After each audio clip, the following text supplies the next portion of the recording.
In this video, we're going to continue our exploration of yeet and discuss its many uses and meanings today in English. In our last video, we learned about the various ways that this word may have entered the English language. And we also learned that we don't really know where this particular word came from. So while we looked at blends, idiophones, onomatopoeias, and invention, these were just a few ways to describe the way in which this word may have come into English. Nonetheless, while we don't know the exact history of the word, we do know that the word can be used to mean many different things in many different contexts. So in this video, we're going to look at the many different ways people use this word. As we're about to discuss, the word yeet has actually taken on many meanings. Again, we don't know what the word meant when it was first used, so when it first came into English, but we do know that since then the word has taken on many different uses, so many different meanings. When an existing English word takes on new meanings, we call this the word formation process of derivation. Derivation is the process of creating a new word out of an old word. So again, yeet first came into the English language meaning something. But as more uses and meanings were attached to the word, those new uses and meanings are considered a derivation word formation process. Before we jump into yeet any further, let me give you a few examples of the derivational word formation process, because we have a ton of other words like this in the English language. So for example, the word catfish. We looked at this word a little in the last video on the history of yeet. The word catfish originally meant in English, a freshwater or marine fish with barbels resembling whiskers around the mouth, typically bottom dwelling. So literally a type of fish in water. You saw this word in the last video, and I used this word as an example of the compounding word formation process, which is when you take two independent words and put them together. So cat plus fish equals catfish. So the word catfish came into English as a compound word, and we've had this word in the English language since sometime around the 1690s. So it's a pretty old word.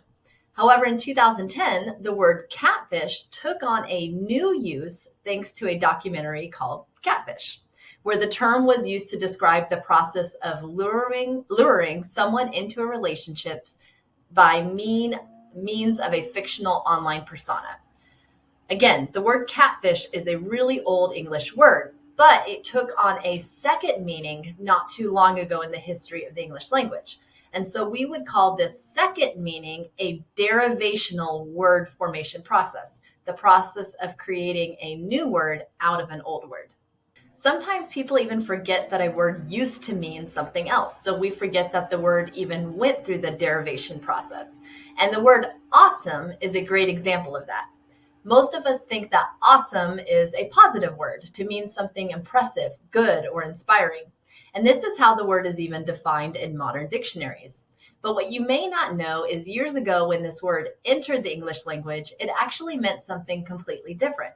So the word first came into English in the 1590s as the combining of awe and some. This may not be what we called in our last video a compound word. It actually may be something different called affixation, because the unit some in this case is like an affix. It was something you could attach to a word to turn it from a noun into an adjective, like the word loathsome. So the affix some in this case is not the same as the word some we use in the sentence, I want some cookies. The affix some here means tending to or causing. So awesome means the tendency to awe or the cause of awe. But the most interesting tidbit is that awe actually meant to inspire someone with fear and dread. So awesome in turn was an adjective, a word to describe someone that you tend to fear or dread, or someone who caused fear and dread. Do you see how this is a much different meaning than the one we have today? And the change in meaning from something or someone bad to something or someone good began sometime in the 1960s. And this change is what we call a derivational change, the process of creating a new meaning out of an old word. You may or may not have noticed that two things can happen to a word when it goes through the derivational process. First, the meaning of the word can change, and second, the part of speech can change. At least one of these things happens in a derivational change. Sometimes both changes occur, but sometimes just one change. So let's discuss these real quick. We've already looked at two examples of how derivation can change meaning because we saw a change in meaning in both the words awesome and catfish. So awesome went from meaning something that was feared or dreaded to something that is inspiring or terrific. Even though today awesome means something good, we can still see it used to mean fearful in places like the Bible. The other word we looked at was catfish, which originally was a type of fish, but now it can also mean someone using a fake profile online to scam someone. With awesome and catfish, you can see how derivational changes can change the meaning of a word, but sometimes they don't. The word Google is an example of this. Google is an example of a word that, like catfish and awesome, went through the derivational process, but the meaning didn't change. Instead, the part of speech changed. When we talk about parts of speech, we're talking about nouns, verbs, adjectives, and the like. So when a word goes through a derivational process, it can come out on the other end being able to operate as a different part of speech. Originally, the word Google was a noun, it was the name of a search engine online. Now, technically, this word came from the word Google spelt with an E-L, but I don't want to go into the whole backstory of this word, although it's kind of interesting. But for the sake of this presentation, let's just consider Google, spelt with L-E, to be the original form of the word, and it started as a noun and the name of a search engine. So I could say, check Google for more information. And over time, though, a derivational change has allowed the word to function as a verb. So now I can say, I'll Google that.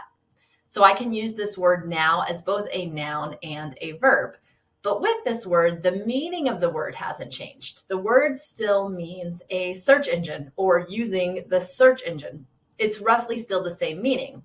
So again, in a derivational change, the meaning of the word can change, as it did for catfish and awesome, or it may not change. So remember, I said that when there is a derivational change to a word, it does at least one of two things. It either changes the meaning of the word or changes the part of speech, or both. And this is what is exactly happening with Google. The change that is happening is actually a change in the part of speech, not the meaning. And all this information leads us back to our word of interest, because what you're going to find is that Yeet has had many derivational changes. Some of these changes significantly changed the meaning of Yeet, and some of these changes changed the word's part of speech. So again, we don't know where the word first came from or what it first meant. So we're not going to be able to build a timeline of what it first meant to what it can mean now. Instead, we're just going to look at all the derivations of this word, not knowing which one came first. We'll look at the many different meanings of Yeet by looking at the parts of speech that we see Yeet being used as. So we're going to start with how Yeet is used as a noun. And if you need a quick recollection of what a noun is, we're just going to use the overly simplified definition that a noun is a person, place, or thing. And we can often identify nouns by the use of articles before them, which are the, a, and an. From our last video, we know that Yeet can be the name of a dance, such as the tweet which says, "There's a new dance called the Yeet." And in case you don't recall, here's a clip of that dance. Yeah, yeah, yeet, yeah, yeah, yeah, yeah, yeet, yeah. We also know that Yeet was the name of a song made by Quill and the Yeet Squad, uploaded to YouTube in 2014. And here's a clip of that song. I got the whole life in the club life, on my phone life. So in this use, it is both the name of a song and also the name of a group of people that contributed to the song. So whether we're talking about the name of a dance, the name of a song, or the name of this group of artists, in each case, we're using Yeet here as a noun, specifically as proper nouns, which are nouns that name something. Like my name is Shelby, so Shelby is a proper noun. If we mine Twitter, we actually see yeet occur as other proper nouns too. So in addition to being used as the name of a dance, the name of a song, and the name of a group of artists, here we see yeet being used as the name of a game in the tweet, "This is Yeet the game." I also found someone who named their pet mouse Yeet. So in both of these instances, we see yeet further being used as a proper noun. We also see yeet being used as a common noun. And a common noun, I guess you could say, is the opposite of a proper noun. A common noun is just a word that is the general name of something, not like an official name, which is what a proper noun was. So common nouns we often see introduced with an article like the or a, and we see that in these examples. The first thing I want to point out is that while I can tell that syntactically yeet is being used as a noun in these tweets, I'm not entirely sure of how these people are defining yeet. The best we can do is try and guess the meaning based on its context of use, which is what I did here. In the first tweet, someone says, "Gorilla rides bike, duffs it, then gives it a yeet." I am assuming from the context that yeet is being used to mean throw or toss. So the gorilla falls off the bike, then gives it a throw. So it threw the bike. I know throw might sound to some of you like it would be a verb, but in this case, it is a noun, kind of like the phrase give it a toss, in which case toss is also a noun. In our second tweet, we see yeet potentially being used in a new way. So the tweet says, "I see nothing wrong here, just a bear doing a yeet." Now, yeet is again being used as a noun, but in this case, I'm not entirely sure what yeet means. I instinctively feel like yeet might be being used as a synonym for going to the bathroom, but perhaps not. Perhaps the bear was doing the yeet dance, or perhaps the bear was growling. So it could be written instead as, "I see nothing wrong here, just a bear doing a growl." I think it is evident from this tweet, though, that yeet could perhaps mean many more things than we are aware of. In this last tweet, I honestly have no idea what this person is talking about. So the tweet reads, "Yes, Azur doesn't drag around a giant sword, so his arms aren't strong." Any mention of his hometown, though, is met with a yeet. So I don't know what the first part of this tweet is actually about, but whomever or whatever Azur is, the author of this tweet is pointing out a weakness of this person. However, in the second part of the tweet, I think the author is following up with a better quality of this person. So the tweet is kind of like, yeah, Azur is bad at this, but any mention of his hometown is going to be met with his vengeance or his strength. I'm not entirely sure what he means in this sentence, but from context, it sounds like he's saying Azur is weak in this one way, but in this other way, you'll see his vengeance or his strength or his qualities. So yeet in this tweet, I would assume means to fight or stand up. Or perhaps they're saying that even though his arms aren't strong, he is still strong enough to do the dance, the yeet dance. And when he hears about his hometown, he gets excited about it and throws his arms in the air doing the yeet. I walk you through this circular line of thinking because doing a discourse analysis includes analyzing and asking questions in light of the context. So we would need a larger sample size to potentially get to an understanding of what this author meant by yeet. But nonetheless, you can now see how yeet is used this way and many more as a noun. One last thing about nouns. In our last video, we also talked about yeet being the sound of trash being thrown. So if I were to say a sentence like, "The trash made a yeet," here I am using yeet as a noun. It is the general name used for the sound of trash being thrown. We can also find yeet being used as a verb, and we'll just define verbs as words that show action for the sake of this presentation, though there's a lot more to verbs. So we actually saw this word used as a verb a lot when we looked at the history of the word. What we found was that yeet could be used as a synonym for the verb throw, or more specifically, to hurl an object or move it forcefully. So on the one hand, this word can be used to denote the action of throwing trash, such as in this clip. "Hey Terry, you want some? This bitch empty." But it also could be used to hurl any type of object, as in this tweet that reads, "He just yeeted the slippers." We already talked about yeet being the name of a dance, but perhaps yeet is also the movement you accomplish in the dance. So I could say, if you want to do the dance, yeet your arms. In this way, yeet is the action, the verb of throwing your arms in a downward motion. And here is that clip again for reference. Yeah, yeah, yeet, yeah, yeah, yeah, yeah, yeet, yeah. All of these are examples of how yeet can be used as a verb to communicate the action of hurling an object or moving it forcefully.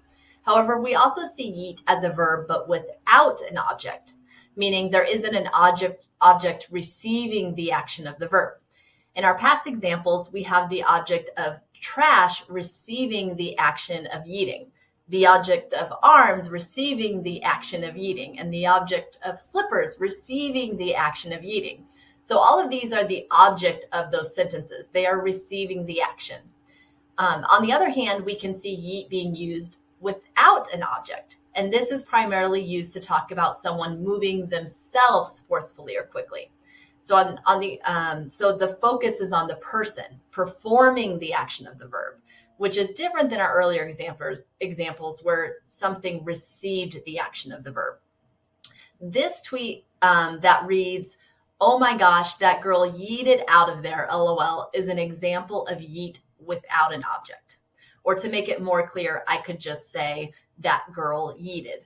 In either example, there is not an object in these two sentences. There is only a person performing the action of yeeting, but there isn't anything receiving the yeet, as in our earlier examples.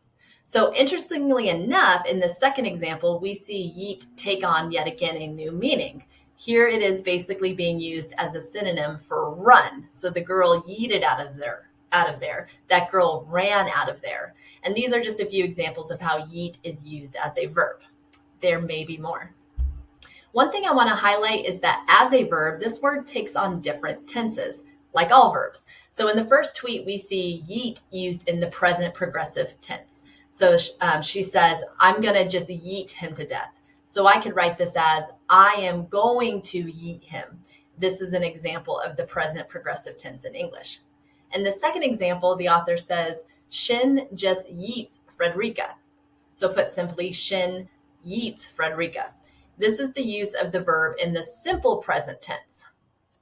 In our last example, which we also saw in the previous slide, we have, "Oh my gosh, that girl yeeted out of there." Here we have the simple past tense. The girl already left, or the girl already ran, depending on what it means here. Before we move on, I just want to point out that yeet as a verb can take on the typical inflectional suffixes. So we can say yeet, yeets, and yeeted, which is the same as how you might use the verb yell, yells, and yelled. Yeet takes on the standard inflectional suffixes like other regular verbs in English.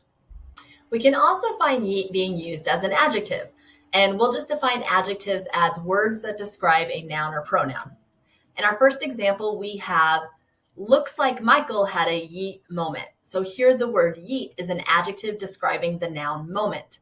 So I'm guessing from context here that yeet means that Michael ran or jumped, and it sounded like he did it in a moment where maybe he wasn't supposed to. In our second example, this person says, "That's so yeet." So here, yeet is again being used as an adjective to describe the pronoun that. So whatever that is, it can be described as yeet. Now, if you recall from our last video, we learned that yeet might be a blended word from the words yes and neat. So perhaps in the second example, yeet is being used as an adjective the way we could use neat as an adjective. So I could say, "That is so yeet," or even "that is so neat." Another part of speech in which we see yeet being used is as an interjection, and we'll define interjections as abrupt remarks that express feeling or reaction. And I give the examples yikes, ah, and wow to illustrate other interjections we have in English. So again, we talked about how yeet may be a blend of yes and neat. So yeet may actually be a blend of two interjections because yes and neat can also be interjections. Keep in mind, I can say yes to mean I agree or that's correct, but we also hear people use yes to mean yay, right? And in the second use, it is performing as an interjection. An important thing to keep in mind is that interjections can basically stand alone as their own sentence, so to speak. And we see yeet being used this way. So we have a tweet where someone simply says yeet, which is expressing a feeling or reaction to something. We see yeet used as an interjection in the second tweet where a guy shares a photo of a buffalo skeletal system and it says, what if their spine thing was actually more like the hump of a buffalo? So this guy shares this photo in its text and responds with yeet. This is all he personally wrote. So here we have a good example of an interjection because yeet is clearly working as a reaction. I'm not sure in this use of yeet if he's saying yikes, wow, or cool, but it is clear he is using yeet to react to this photo in some way. So notice with our last two examples how yeet operates as its own utterance. It doesn't mean that it cannot occur with other sentences, but if it did, it would still be read as its own sentence. So we saw that syntactically, yeet is being used as a noun, verb, adjective, and interjection. I haven't seen it used as a pronoun, adverb, preposition, conjunction, or article. In fact, if you have, let me know. But given what you know about derivational change, so the derivational word formation process, it could very well become these other parts of speech as well.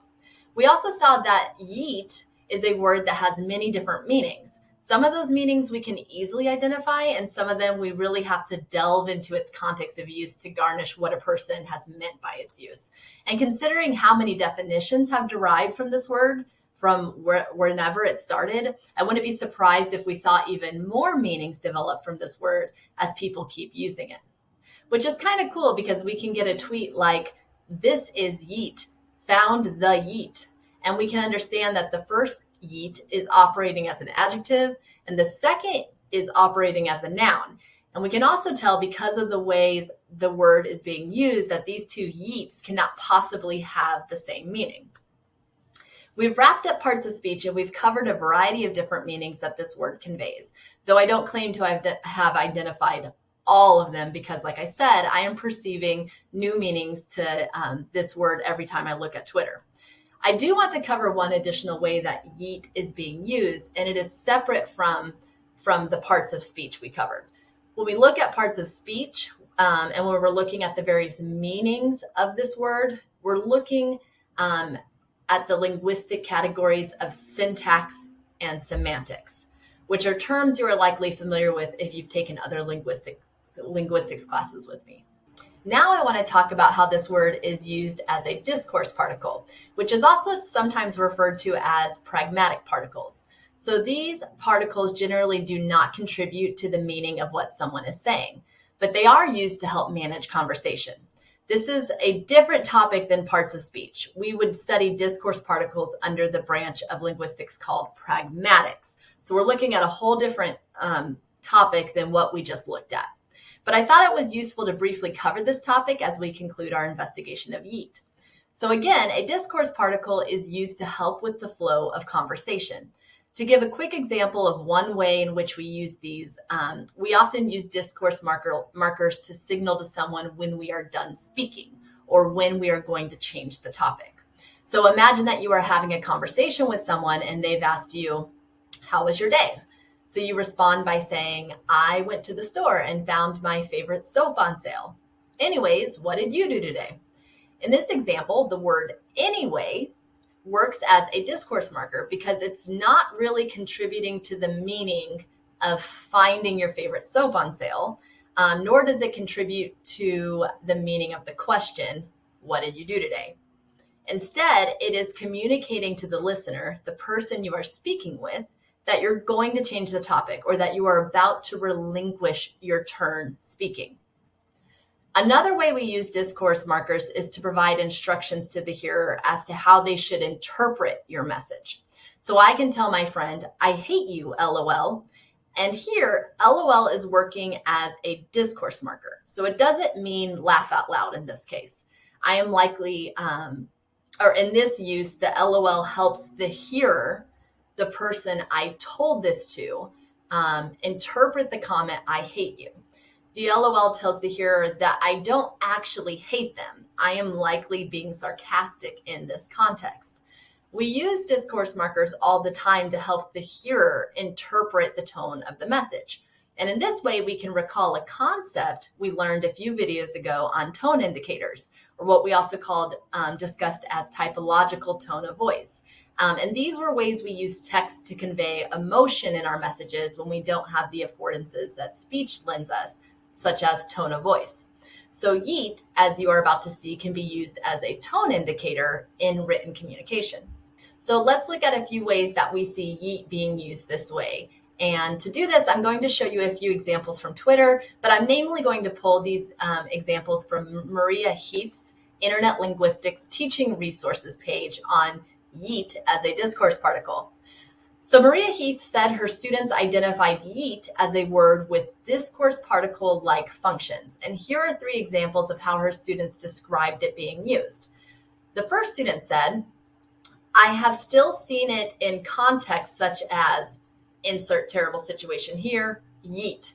It gives off a feeling that's a mix between oh well, LOL, and I'm screwed. It indicates that you are fully aware of how in trouble you are. You've made your peace with it, and now you can joke about it as a way to solicit laughs and sympathy from those around you.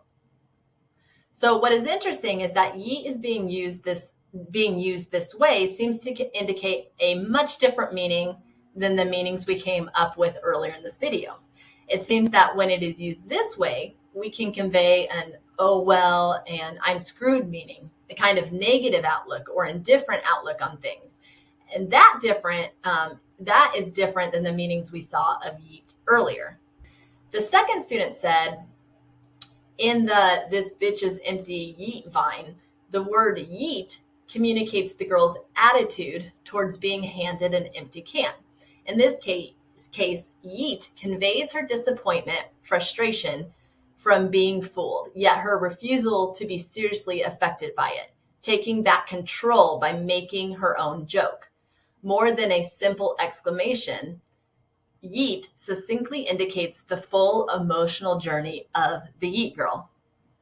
So again, like the last student comment we looked at, this one also adds another layer of meaning of the abundance of meanings we've already explored. So this one also indicates a negative appraisal, one of disappointment or frustration. The third student said, when I first encountered the word yeet, it was mainly used as a discourse particle. It was something people said at the end of sentences to basically show that they had accepted their fate. For example, something I often heard was, I have 3 essays to write tonight. Yeet. In a case like this, yeet's function is something like this. This is my reality and there's nothing I can do about it. So again, like the last 2 student comments, this one continues to support yeet being used to communicate negative or indifferent feelings. This same student also went on to say, another context I often heard it in was as a declaration of a positive emotion or state of being. For example, I asked this person out and they said, yes, yeet. Here, yeet is still showing that they're accepting their fate, but it also adds emphasis to their positive emotions. Now, this use aligns a lot more with some of our earlier definitions in this video. So I think what's interesting is that yeet continues to surprise us with new uses and meanings, and that as a discourse marker, it can be used to communicate many different speaker attitudes. So one of indifference, disappointment, frustration, and excitement. And what's amazing is that as hearers, we're typically able to distinguish what way someone meant yeet by looking at it in context. So here we have 2 examples of yeet used as a discourse marker, and each one supports the comments that Maria Heath students provided. So the first tweet says, you haven't said happy birthday to me, yeet, rude. And to me, this appears to be an example of yeet being used in a more of a negative sense, such as disappointment, which is also reinforced by the comment rude. So here, yeet helps the hearer or the reader in this case sense the disappointment that this person is experiencing from not receiving acknowledgement on their birthday by this other person. And the second example, someone says, I've been sketching out a few concepts to choose from, but I'm not sure. Yeet. So in this message, we can clearly see that yeet is being used as a discourse marker, a way to convey a tone of voice. But in this particular example, I'm not sure what that tone is. It could be excitement or it could be frustration, but I'm assuming that when this person used this word, they were using it with people that they felt could interpret the correct meaning of yeet. So people that knew the speaker and were familiar with the speaker enough to know how they meant their use of yeet. And more importantly, people who knew what the context of the conversation was. So I can see this person's tweet. I don't know what she was responding to. I don't know the context of the conversation. So while I don't know how this particular individual is using yeet, this calls us back to one of our earlier videos when we talked about writing being a form of identity and how we use language to identify ourselves as members of certain groups. So in this case, she is making a lexical choice that we can assume would make sense to the particular people she is tweeting at, to people that she shares group membership with, which is what would allow those people to infer the correct meaning of yeet and what prevents me from knowing how she is using it. All right, guys, that wraps up my video series on yeet. I'll see you guys later.